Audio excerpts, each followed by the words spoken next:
après minuit.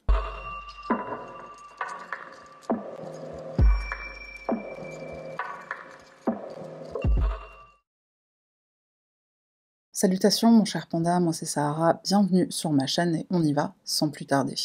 L'affaire de ce soir se passe en 2018 aux États-Unis et plus précisément à Portland dans l'Oregon. On est le 2 juin, c'est l'été, il fait beau, il fait chaud. La ville s'éveille doucement, il est environ 8 h du matin, tout semble bien aller en apparence. Comme à leur habitude, des étudiants pénètrent dans le bâtiment de l'Institut culinaire de l'Oregon, l'OCI, pour y suivre leurs cours. Ils entrent dans leur salle de classe et soudain, ils se figent.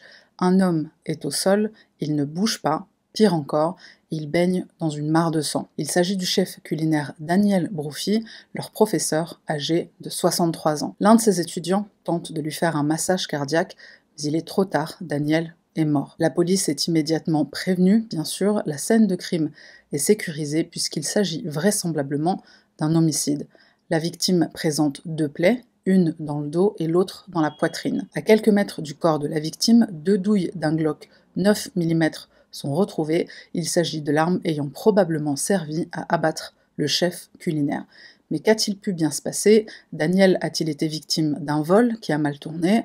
Dans un premier temps, c'est vers cette hypothèse que se tournent les enquêteurs. Pourtant, cette hypothèse sera rapidement écartée puisque l'homme n'a été dépouillé d'aucun de ses biens, son portefeuille est toujours là, son téléphone portable n'a pas disparu non plus, et dans la salle de classe, il ne manque rien non plus. L'épouse de Daniel, Nancy Brophy, est prévenue par les autorités qu'un drame vient de se produire. Elle arrive à l'école de cuisine, la femme de 67 ans apprend alors la mort de son mari et elle apprend que c'est le résultat d'un meurtre. La pauvre veuve est sous le choc, d'autant que Nancy et Daniel étaient très proches, presque inséparables. Nancy n'a jamais eu d'enfant, mais Daniel a un fils d'une précédente union, elle se retrouve donc seule. Les enquêteurs l'interrogent, quel est l'emploi du temps précis de son mari ce matin-là, et d'après Nancy, Daniel est sorti de chez eux vers 7 h du matin pour se rendre au travail, comme à son habitude. Elle affirme être restée à la maison puisqu'elle travaille à domicile. Elle n'a pas eu de nouvelles de lui après son départ.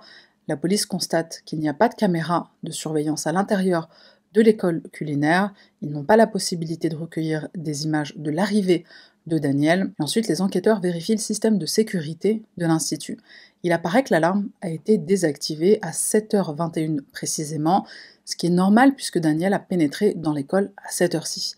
Il est le premier à être arrivé dans l'établissement, et en effet, Daniel, c'est un homme qui aime arriver tôt sur son lieu de travail pour pouvoir prendre un café, installer sa salle de cours, préparer l'arrivée de ses élèves, etc. Enfin, tout le contraire de moi qui arrive transpirante et à bout de souffle au travail. Malheureusement, ce matin-là, du 2 juin, le professeur est assassiné dans sa salle de classe de 2 balles. Il a vu son meurtrier avant de mourir, et l'enquête va tenter de déterminer ce qu'il s'est passé ce matin du 2 juin. Le plus gros frein des policiers dans cette enquête pour homicide, c'est l'absence de caméras de surveillance au sein de l'établissement. De plus, il n'y a personne d'autre dans l'école à l'arrivée de Daniel. Il est donc impossible de savoir qui a pu entrer après lui pour le suivre et mettre fin à ses jours. Mais tout n'est pas perdu, puisqu'à l'extérieur de l'Institut, il y a des caméras de surveillance. Les images vont être saisies, et grâce à la présence de ces caméras extérieures, on se rend compte que le meurtrier devait savoir qu'il y avait ces caméras, puisqu'il contourne les angles justement pour ne pas être visible. On ne le voit ni avant ni après le meurtre. Les enquêteurs continuent d'analyser les images, ils sont intéressés par les véhicules circulant à proximité de l'école entre 7 h et 7 h 45, fourchette large, on en convient, mais c'est sur cette fourchette qu'on estime pouvoir trouver des indices, chose qui est absolument certaine, c'est que d'une part, Daniel arrive sur les lieux à 7 h 21, et d'autre part, les premiers élèves arrivent à 7 h 45. C'est à ce moment qu'il découvre le corps. Le tueur est donc sûrement reparti peu avant l'arrivée des étudiants. Sur les enregistrements, les enquêteurs ne voient aucun piéton devant l'école. Le meurtrier était donc probablement en voiture et il a donc pu très rapidement quitter la scène de crime. Chaque véhicule passé à proximité de l'Institut est donc vérifié et pendant ce temps, le département de police de Portland fait face à l'incompréhension. Daniel est un chef culinaire connu, aimé et respecté. Ses élèves d'ailleurs lui rendent un dernier hommage lors de ses funérailles. Ils organisent également un dîner en son honneur, dîner préparé par leurs soins en utilisant ses recettes et ses aliments préférés, comme les champignons fourragés, le tout accompagné de vin se mariant très bien avec ce repas. Donc non seulement Daniel est aimé et respecté par ses étudiants et sa communauté de manière générale, mais il y a surtout le fait que le professeur a été froidement abattu dans un établissement scolaire sans caméra de surveillance. Pour les élèves et les professeurs, si ça s'est produit une fois, pourquoi pas une deuxième, une troisième, la peur saisit tout le monde et on continue de se demander quel a bien pu être le mobile de ce meurtre. Quant à Nancy, l'épouse de Daniel, elle devient veuve, elle se retrouve seule du jour au lendemain, et à la suite de cet événement tragique, Suzanne Estrada, une de ses nièces, lui vient en aide. Elle s'installe chez les Brophy pour ranger les affaires de Daniel. La jeune femme a déjà vécu 1 an chez le couple il y a quelque temps. Elle est très proche de sa tante. Suzanne était également proche de Daniel. Nancy et Daniel renvoyaient l'image d'un couple parfait. Ils représentaient tout l'un pour l'autre. Et aujourd'hui, Nancy n'est plus que l'ombre d'elle-même. Elle ne sort plus de chez elle. Elle se renferme. Elle ne donne plus de nouvelles à personne. Elle se coupe des réseaux sociaux et elle demande à son entourage de respecter son deuil et son silence. Les semaines passent, l'enquête continue, et les caméras de surveillance situées à l'extérieur de l'Institut culinaire vont enfin parler. Les policiers et les enquêteurs de Portland découvrent quelque chose de très intéressant. Chaque véhicule ayant circulé près de l'école le matin du meurtre est vérifié, et une voiture attire leur attention. C'est un minivan Toyota qui emprunte la route pour se rendre à l'Institut à 7h08, puis à 7h28 dans le sens opposé. Cette piste est intéressante dans la mesure où c'est la fourchette durant laquelle les enquêteurs estiment que Daniel a été assassiné. Le véhicule en question est identique à celui de suspense, Nancy Brophy, notre veuve éplorée. La plaque d'immatriculation est vérifiée, il s'agit bien de son véhicule. Les enquêteurs sont étonnés, l'épouse du chef culinaire leur avait certifié ne pas être sortie de chez elle ce matin du 2 juin. Pourquoi avoir menti? C'est clairement un mensonge et pas un petit oubli de sa part. Nancy est auditionnée quelques heures seulement après le meurtre de son mari. Elle n'a pas pu oublier ce qu'elle a fait il y a seulement quelques heures. Elle devient donc la suspecte numéro 1. Les inspecteurs creusent cette piste pendant plusieurs semaines et à force de chercher, ils trouvent quelque chose de plutôt étonnant. Nancy travaille dans les assurances, mais elle est en parallèle écrivaine. Elle s'auto-édite depuis quelques années et elle tient un blog littéraire, blog où elle publie des essais, des articles, etc. Et un des textes qu'elle publie en 2011 s'intitule « Comment tuer son mari ». Coïncidence, ou bien est-ce qu'on vient de trouver un tutoriel qu'elle a suivi elle-même, écrit et suivi elle-même? Nancy a-t-elle vraiment écrit le mode d'emploi pour tuer son époux quelques années avant de le mettre en pratique? Et puis déjà, c'est qui cette meuf? Qui est Nancy? Nancy Lee Crampton naît en juin 1950 au Texas, d'une famille assez aisée, ses 2 parents étant avocats. Elle grandit à Wichita et en 1968, elle intègre l'université de Houston où elle étudiera l'économie. Elle épouse un agent de police après l'obtention de son diplôme, mais un divorce s'ensuivra peu de temps après. En 1990, alors que Nancy a 40 ans, elle quitte le Texas et s'installe dans l'Oregon afin de prendre un nouveau départ. Elle s'inscrit à des cours de cuisine dans un institut culinaire et tu l'auras compris, c'est de cette manière qu'elle fait la rencontre de Daniel Brophy, 37 ans, nouveau professeur à l'institut. Au moment où ils se rencontrent, Daniel est marié, il est papa d'un garçon. Et toujours est-il que le courant passe si bien entre lui et Nancy, et à tel point qu'ils deviennent inséparables. Entre-temps, Daniel ouvre un restaurant dans le nord de Portland, en plus de son activité de professeur. Et ça marche très bien pour lui. Il génère plus de 400 000 $ de revenus annuels, en plus de ses revenus à l'école. C'est un homme qui commence à générer un sérieux capital. En 1994, il prend la lourde décision de divorcer de son épouse pour s'installer avec Nancy à Beaverton. Les liens sont coupés avec son fils Nathaniel, âgé de 13 ans. Le jeune garçon, extrêmement proche de son père, va très mal vivre la séparation de ses parents. Et à tel point que Nathaniel va changer de nom de famille. Il refuse de porter le nom de son père. Démarche qui, entre parenthèses, est très simple aux USA. Ce qui t'identifie, c'est ton numéro de sécurité sociale. Donc tu peux choisir de t'appeler comme tu veux. Et tu peux même changer tous les jours de nom, de prénom si ça te chante. Dans la plupart des États, tu peux même le faire sur Internet. Enfin, c'est une démarche qui prend très peu de temps et qui se fait sur Internet. Enfin bref, je m'égare, revenons à Nancy et Daniel, qui 5 ans plus tard, et toujours ensemble, organisent une cérémonie de mariage, mais sans officiellement se marier. Ils invitent leurs amis, leurs proches, afin de célébrer leur union, mais sans l'officialiser. Une salle, pas une mairie. Alors est-ce que cette non-officialisation, elle vient de Daniel ou de Nancy? On ne le sait pas. Les mecs qui veulent pas passer par la mairie, on vous voit. Je suppose que c'était un souhait de Daniel et tu vas vite comprendre pourquoi. Marié sur papier ou pas, le couple est, quoi qu'il en soit, très heureux, très amoureux et absolument inséparable. Sur le plan professionnel comme personnel, ils sont toujours ensemble. Nancy devient responsable du restaurant de son compagnon. Elle obtient son diplôme à l'Institut culinaire quelques années plus tôt.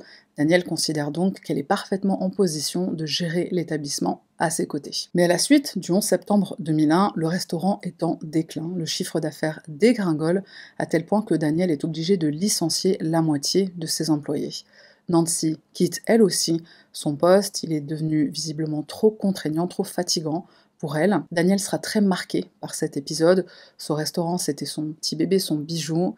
Mais une chose positive va quand même se produire. C'est durant cette période que Daniel renoue doucement mais sûrement avec son fils Nathaniel grâce à une connaissance qu'ils ont en commun. Les années qui suivent, Daniel travaille comme un forcené pour éviter la faillite définitive. Il continue d'enseigner en parallèle et en 2006, il intègre l'Institut culinaire de l'Oregon, l'OCI. Il est expérimenté, talentueux, passionné, chef c'est vraiment sa vocation. Il obtient son diplôme en 1976 et depuis il ne cesse de cuisiner et d'enseigner l'art de la cuisine. Daniel est également expert en biologie marine, expert en champignons, enfin je sais pas si ça existe, mais il est expert en champignons. C'est en quelque sorte aussi un fermier, avec les poules, il en a dans la cour de sa maison. Et comme en témoigne cette photo, il organise des excursions avec ses élèves qui d'ailleurs sont unanimes. Daniel peut se montrer très sévère, mais c'est un homme profondément humain. Nancy, de son côté, elle se réoriente vers un métier tout autre. Elle vend des assurances à la commission. C'est un travail plus souple, mais c'est pas ce dont elle rêve. Sa vraie passion à Nancy, l'écriture. Depuis 2003, elle est inscrite dans une association d'écrivains locaux avec qui elle partage cette passion. Elle crée un blog littéraire dans lequel elle publie des essais, des articles, des textes qui traitent pour la majorité d'histoires d'amour fictives ou autobiographiques. Dans l'un de ces textes, elle décrit les qualités de Daniel et comment elle a su qu'il était le bon. C'est dans ce contexte qu'en 2011, elle publie son fameux essai « Comment tuer son mari ». Et forcément, je suis obligée de te lire le début. En tant qu'écrivaine de romans suspense à l'eau de rose, je passe beaucoup de temps à penser au meurtre et par conséquent à la procédure policière. Après tout, si le meurtre est censé me libérer, je ne veux certainement pas passer du temps en prison. Et laissez-moi vous le dire clairement, je n'aime pas les combinaisons et les oranges, c'est pas ma couleur. Mobile, financier. Le divorce coûte cher et vous souhaitez vraiment partager vos biens? Ou si vous vous mariez pour de l'argent, n'avez-vous pas droit à tout ça? L'inconvénient, c'est que la police n'est pas stupide, ils vous regarderont en premier. Il faut donc être organisée, impitoyable et très intelligente. Des maris ont déjà disparu de bateaux de croisière, pourquoi pas le vôtre? Crime passionnel. En colère, vous lui cognez la tête ou vous le poignardez avec un couteau de cuisine. La plupart du temps, il existe des traces qui mènent directement à vous. Chaque meurtre laisse des indices. On ne se dit pas qu'un étranger est impliqué dans un crime passionnel, et qui va nettoyer le sang de votre moquette? Vous tombez amoureuse de quelqu'un d'autre. Disons que votre église désapprouve le divorce, vous devez être veuve pour ne pas tomber en disgrâce. Je dois vous mentionner que cela aide si vous n'êtes pas trop accablé par les 10 commandements. Options à considérer. Arme à feu, bruyante, désordonnée, nécessite une certaine habileté. S'il faut 10 coups pour que ce connard crève, soit vous visez mal, soit il s'est drogué. Couteau, vraiment personnel, du sang partout. Alors oui, dans le texte, elle écrit vraiment Garrot. Quelle force du haut du corps faut-il pour étrangler quelqu'un? Pièce d'équipement lourde aléatoire, cela implique généralement de frapper quelqu'un durement avec une batte de baseball ou une clé à pipe que vous aurez dans votre main. Poison, considéré comme l'arme d'une femme. L'arsenic est facile à obtenir et pire encore, facile à retracer. Il faut 1 mois ou 2 pour tuer quelqu'un. En plus, ils sont malades tout le temps. Qui a envie de se retrouver avec un mari malade? Je trouve qu'il est plus facile de souhaiter la mort des gens que de les tuer, mais ce que je sais du meurtre, c'est que chacun d'entre nous le porte en lui lorsqu'on le pousse suffisamment loin. En plus de ses essais et tutoriels, Nancy écrit également des romans d'amour maudits, où il est question de bad boys, de femmes esseulées et d'assurance vie. En 2013, elle auto-édite son premier roman, un roman qui marque le début d'une série de 6. Ce sont des histoires d'anciens officiers de la marine américaine ou de policiers qui se battent contre la corruption et le crime organisé et qui tombent sous le charme d'une jeune femme tourmentée. Oui, parce que c'est bien connu que les femmes faut qu'elle soit sauvée par un mec. Les romans de Nancy ne prennent pas, enfin merde alors, et ça la frustre parce que pour elle, c'est une écrivaine hors pair et non une vendeuse de police d'assurance. Elle continue néanmoins d'écrire dans l'espoir de trouver THE histoire qui va provoquer son succès et la rendre célèbre. En attendant, elle soutient son époux dans sa passion, lui la soutient dans la sienne. De l'extérieur, le couple semble très heureux, sans histoire. D'ailleurs, en 2016, Daniel et Nancy se marient officiellement. C'est dans ce contexte que la police de Portland enquête sur cette veuve éplorée. Les enquêteurs sont intrigués par cette histoire de blog. Une femme dont l'époux vient d'être assassiné a écrit, quelques années auparavant, un article dans lequel elle explique comment tuer son mari. Étrange, surtout quand on sait que son véhicule est aperçu à proximité de la scène de crime, alors qu'elle avait affirmé être restée à la maison. Pendant 3 mois, cette piste va être creusée et les enquêteurs vont découvrir des éléments très intéressants. Tout d'abord, dans les finances du couple. Ils sont endettés et la situation est si désespérée qu'en 2017, Nancy demande par anticipation une partie de son épargne retraite. Quelques mois plus tard, c'est Daniel qui lui aussi demande une partie de son épargne retraite, environ 40 000 $. Les dettes du couple sont en partie dues à des crédits que Nancy a contractés. Malgré les 40 000 $ de l'épargne retraite de Daniel, ça ne suffit pas à stopper l'hémorragie financière dont souffre le couple. Nancy est une acheteuse compulsive, à l'inverse de Daniel, qui est quelqu'un de frugal. Alors, j'aimerais bien savoir ce qu'elle achetait, comme dépenser de l'argent au point de vouloir tuer ton mari pour de la thune. Acheter quoi, en fait? Comme c'est Nancy qui gère les finances du couple, Daniel n'a pas l'état réel de leurs dettes.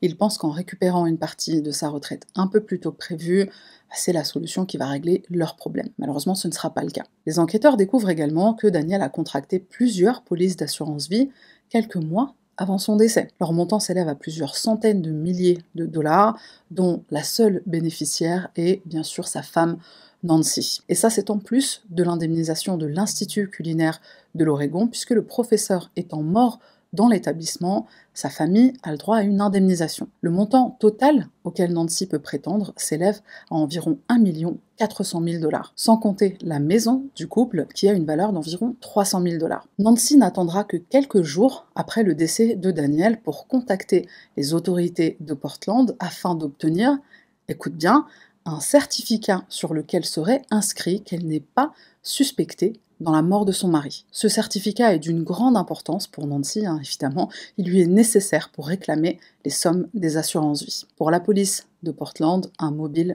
financier se dessine.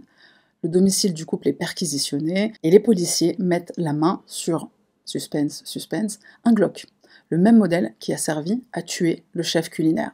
Nancy explique à la police que Daniel et elle ont acheté cette arme pendant une exposition d'armes à feu en Floride et accessoirement elle ajoute qu'ils ont réglé cet achat en espèces. Les enquêteurs sentent qu'ils tiennent quelque chose, ils font analyser l'arme et les balles ne correspondent pas au canon. Petite parenthèse, police scientifique. Quand une balle est tirée, elle est marquée quand elle passe par le canon. Chaque canon d'une arme étant différent, c'est une des façons pour la police scientifique d'établir quelle arme est utilisée lors d'un crime. Donc manque de bol pour la police, l'arme en possession de Nancy n'est visiblement pas celle ayant servi au meurtre. Malgré cette déception, les enquêteurs sont sûrs de la culpabilité de la veuve. Pourquoi les balles ne correspondent pas? Nancy se serait-elle servie d'une autre arme qu'elle aurait fait disparaître?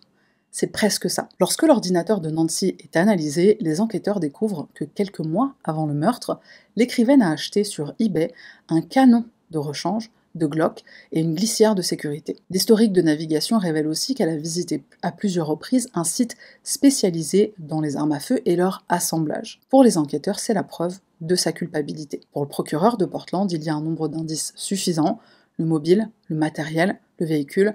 Elle se trouvait à proximité de la scène de crime le matin du drame, et c'est confirmé par les relevés téléphoniques. Le 5 septembre 2018, 3 mois après le meurtre de son mari, Nancy Brophy est interpellée et mise en examen pour le meurtre de son mari, Daniel Brophy.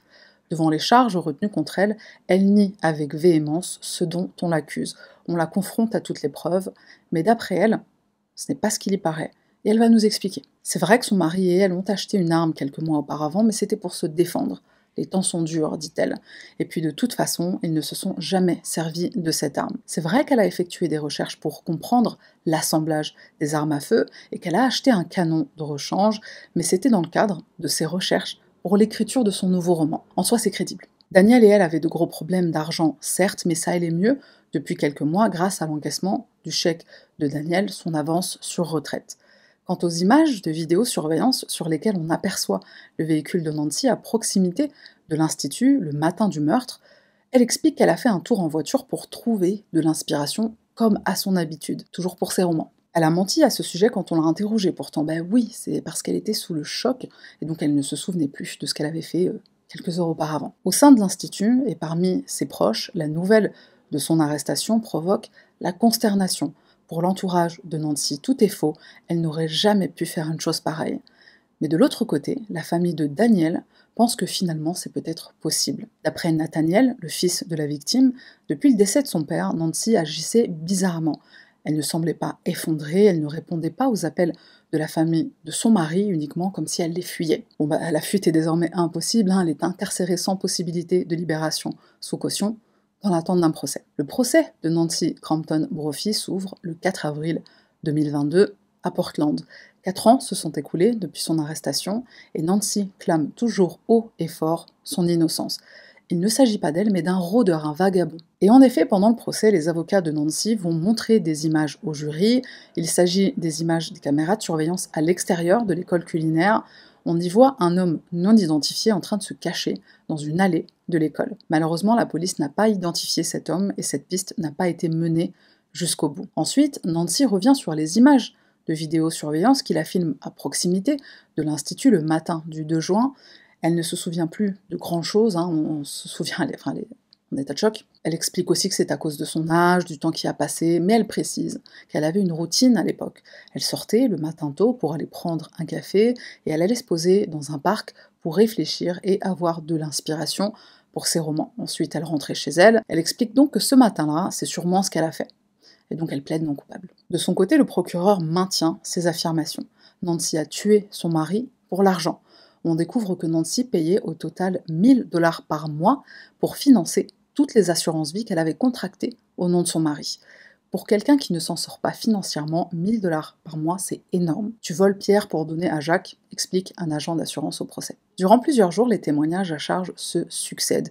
On découvre que non seulement 2 jours après le meurtre de Daniel, Nancy contacte Anthony Merrill, un enquêteur de Portland en charge de cette affaire, afin d'obtenir, on s'en souvient, l'attestation certifiant qu'elle n'est pas suspecte dans le meurtre de son mari, et ce document, on s'en souvient, était capital pour qu'elle puisse obtenir les indemnités des assurances-vie. Mais il y a aussi le témoignage de Karen Brophy, la mère de Daniel, la mère de la victime. Le matin du drame, Nancy l'appelle pour l'informer du fait qu'elle se trouve à l'Institut culinaire, et là, écoute bien.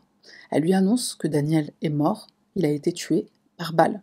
Or, au moment de ce coup de fil, Nancy n'est pas censée savoir que Daniel est mort par balle, la police ne lui a rien dit à ce sujet. Comment pouvait-elle le savoir? Nancy, encore une fois, elle a réponse à tout. Elle raconte que le matin du 2 juin, lorsqu'elle se rend à l'institut, des gens sur place sont déjà au courant qu'une personne est morte à l'intérieur de l'établissement et que la victime a reçu des coups de feu. Mais personne ne sait, mis à part les élèves de Daniel, qu'il s'agit de lui. Nancy arrive à l'institut, un policier la retrouve, il la prend dans ses bras mais sans lui dire ce qui vient de se passer.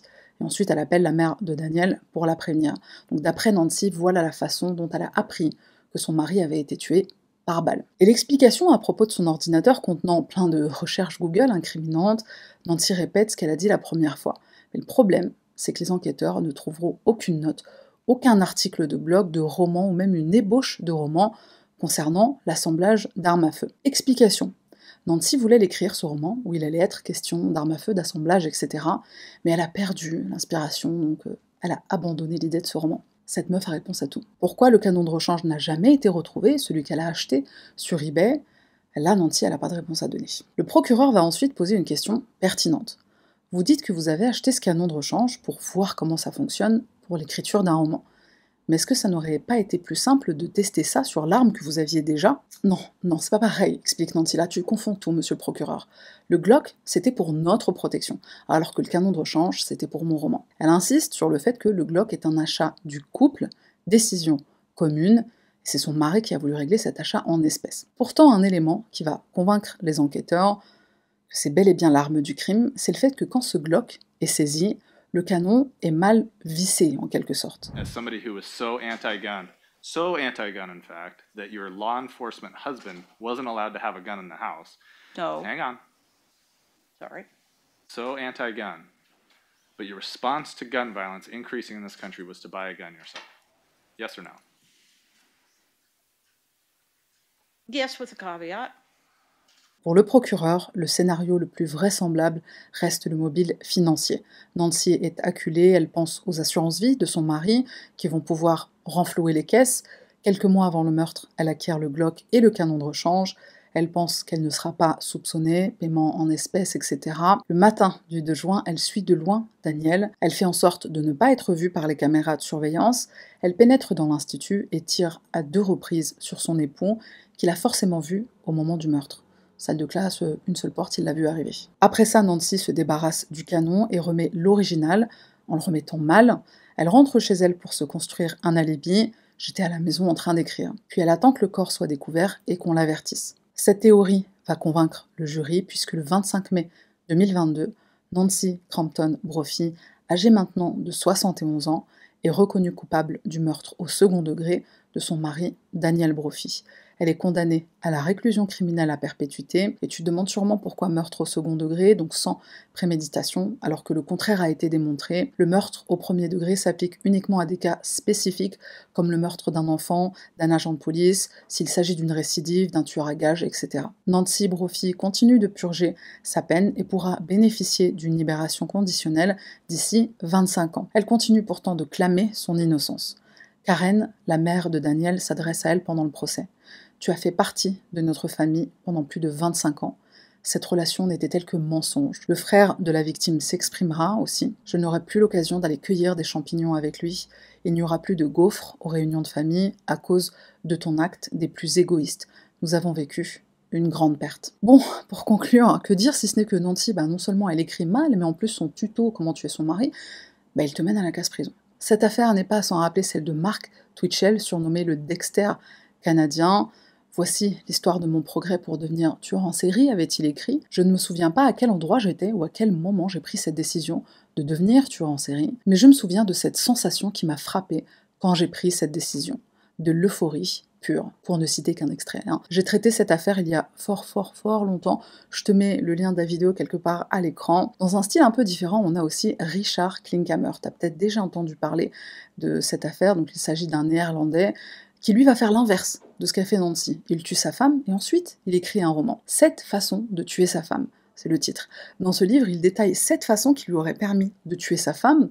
Donc c'est pas un roman, enfin à ce stade c'est une dissertation sur tenez la police et essayez de trouver c'est laquelle la bonne. Un genre de QCM macabre. Le livre est tellement glauque que l'éditeur auquel Richard présente cette œuvre refuse de publier.